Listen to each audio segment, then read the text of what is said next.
మన సనాతన హైందవ సంస్కృతి సంప్రదాయం ప్రకారం మనకెన్నో పర్వదినాలు పండుగలు వస్తూ ఉంటాయి.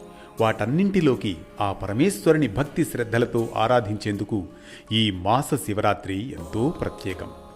ఓం నమః శివాయ, ఓం నమః శివాయ, ఓం నమః శివాయ, హర ఓం నమః శివాయ, ఓం నమః శివాయ, హర ఓం నమః శివాయ. భవిష్య పురాణం ప్రకారం మాస శివరాత్రి విశిష్టమైన తిథి.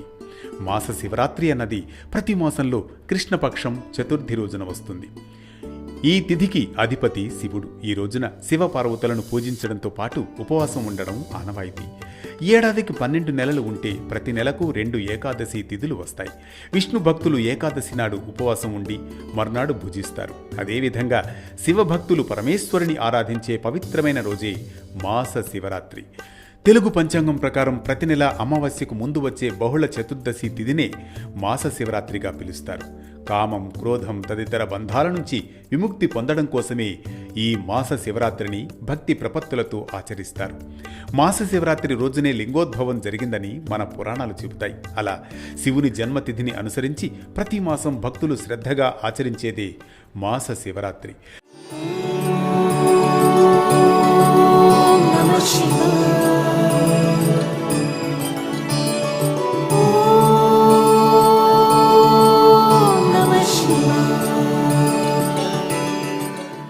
ప్రతి మాసం కృష్ణపక్ష చతుర్దశి రోజే మాస శివరాత్రి.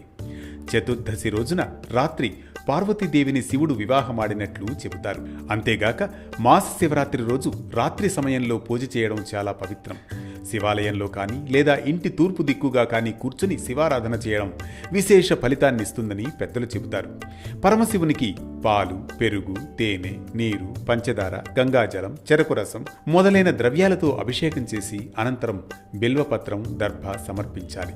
పూజ తర్వాత అన్నదానం సత్ఫలితాన్నిస్తుంది. ఈ మాస శివరాత్రి వ్రతాన్ని సంపూర్ణ భక్తితో ఆచరించిన వారి తల్లిదండ్రుల పాపాలు నశిస్తాయని మన పురాణాలు చెబుతున్నాయి. ఈ వ్రతాచరణతో దీర్ఘాయువు, ఐశ్వర్యం, ఆరోగ్యం, సంతానం కలుగుతాయని నమ్మకం. మరో భక్తి రాగం, ధర్మ దీపంతో మళ్ళీ కలుద్దాం రేపటి పరమార్థంతో.